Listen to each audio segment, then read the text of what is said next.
What's happening, Hardscapers? Today we're going to be reviewing a Hardscape website. Let's get into this. Now, first things first, the reason why we're doing this is because at How to Hardscape here, we're offering web design services at hardscapewebdesign.com. Now, at How to Hardscape, we've got many different resources available for Hardscapers, such as the members only platform, many different free resources available at howtohardscape.com, as well as the How to Hardscape headquarters, which allows you to budget and estimate for your projects. But we are also now offering web design services and SEO services, search engine optimization, to ensure we're doing everything we can to get you to those search engine results. So if you're interested, that's hardscapewebdesign.com, and that will be in the description linked. So for this, we're going to be going through this website step by step and showing you different things that I include in every website for local businesses. I'm going to go through what I look for, what I want to include, and even critiquing my own website because I even haven't put in enough work into this myself. There's plenty of things that I would change with my website, and I'm going to go through each and every one of those. We've worked hard to get this website to the top of search engine results, so whenever somebody searches for a certain keyword in our service area, we want to show up, as well as with How to Hardscape. We're ranking for many different Hardscape keywords, and that's why search engine optimization is so important and critical to your own business. So getting into this from the very top to working our way down, what we see here. First things first, you will want to have some sort of notification that your site collects cookies. We don't see this here because I've already accepted them, but it should be some sort of pop-up or footer bar at the bottom of the website. You'll see them anywhere, any website that you go to. It just says allow cookies or decline, and that's important because that is law. The next thing we've got is this accessibility bar. This helps users increase and decrease the text, and any of these to make the font more legible for users. That's also important because you don't want it coming back on you that a user could not read your website, or even worse, if you have billable options on your website that they couldn't actually read it and they didn't know what they were being charged for, and they can come back at you for that.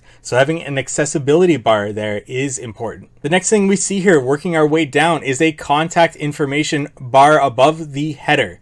And this allows the user to just click on it. It'll open up their email and allow them to email you right away, or a phone number here, which I've got blocked out, that they can click and automatically call you, as well as on a mobile device. Your mobile device should load up the website exactly like it is shown on your desktop. There should be minimal difference. You want that user experience to be the same on the mobile device as it is on the desktop, and that is called mobile responsiveness. You want those to be identical or as close as possible, keeping that user experience as well as the appearance. And speaking of user experience, we want to make sure that when we load our website, it loads in under 2 seconds. That's going to be important for ranking because Google is going to put out those websites that load fastest, because nothing is worse for a user experience than waiting 10 seconds for a website to load. So we want it to load immediately to be able to rank higher in those search engine results, as well as to provide that awesome user experience. After that, we see our logo in the top left corner on a white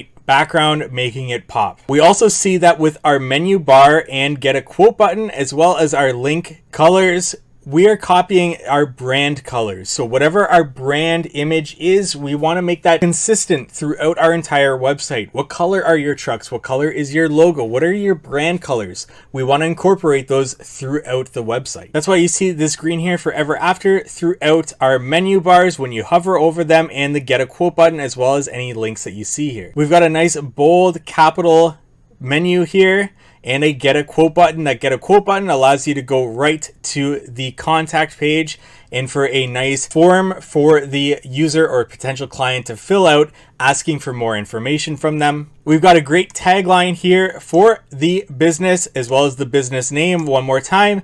And this could actually use being shortened a bit, maybe to just one sentence, one quick little something that gets the user interested, piques their attention a little bit. And once again, we see that phone number popping up. So if a user clicks on that, it'll call us right away. We want to keep that handy so whenever they feel like it, they can call. And that's why when we scroll down here, as you can see, our header stays with us. This is called a sticky header, and that's going to stay with us on mobile as well as our website here, so that at any time the user can go to a different page or get ready to click to call us immediately as soon as they feel ready for that. And if we go all the way down to the bottom here, we've got our footer with more information, including our service areas, how they can get in touch with us, with our social channels, and our contact information there with that. And if we go all the way back to the top, we could also have our social icons in the top left corner here as well. Continuing through this home page, we've got our logo one more time with a quick little tagline and the services, some of the services that we offer here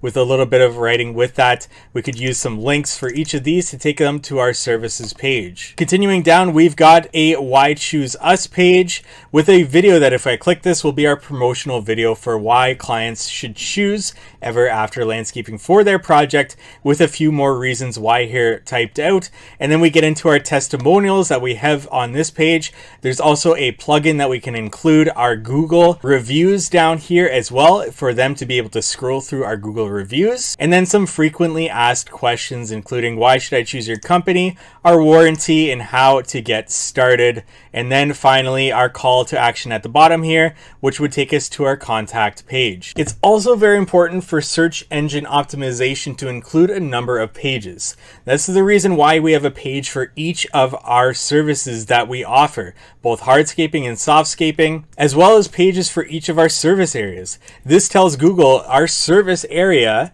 as well as setting up our My Google Business profile to set that service area, but also targets those specific keywords that users would be searching in Google or search engines in their area. So we're going to show up for those services. Now, we just don't want to choose any keywords for those services. For example, hardscaping services, interlock installation. We may want to include another word in there like concrete interlock installation, so that when a user searches concrete interlock installation and we are in their service area, we will show up, but it will also show up if they just search interlock installation. So by doing so, we're actually covering two specific keywords, both interlock installation and concrete interlock installation. Whereas if we just did interlock installation here, we would be missing out on the concrete interlock installation keyword. Choosing keywords will depend on your service area, as well as choosing pages to create for specific service areas. It all depends how much people are searching in your area to define what those keywords are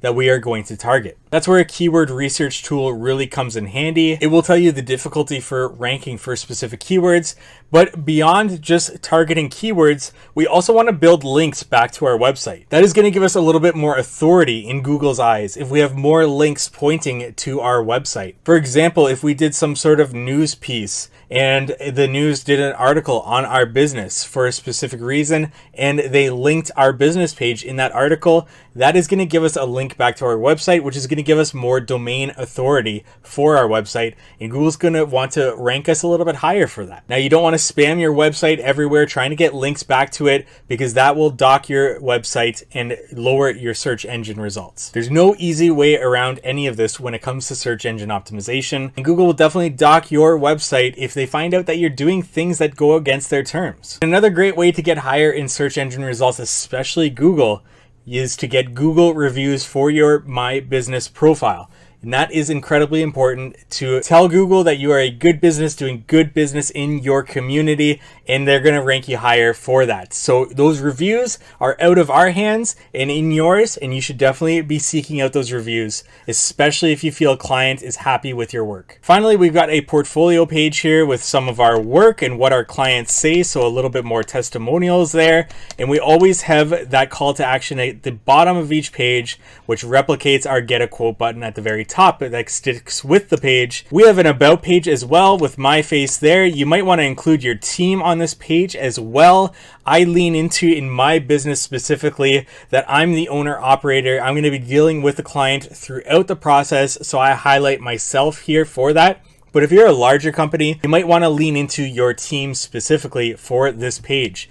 as well as this Why Choose Us video once again with a little bit more information. And once again, that Get a Quote button at the very bottom, which leads us to our contact page with a lead form for them to fill in their information there as they see fit and to upload any files. But they can also schedule a 15-minute consultation on the phone with me using Calendly. So I definitely suggest you get Calendly for your website. It's excellent to be able to set certain times that people can set, and then you can call them when ready for that. So if you're looking for web design services for your Hardscape business, reach out to us, hardscapewebdesign.com. As you can see, this is our web page here, and we opt for the same sort of tactics that we did with our Hardscape website, which includes keeping that orange from our How to Hardscape logo throughout to ensure that we got a cohesive looking web page, a video to go along with that, some of our testimonials and projects, our pricing, and a contact lead form at the very bottom,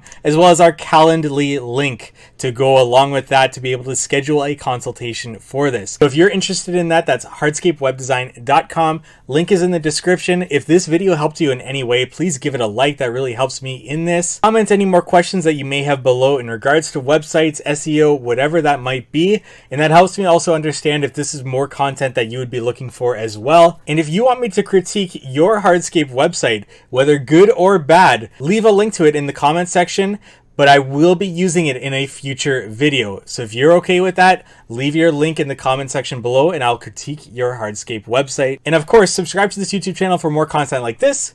Thank you so much for watching.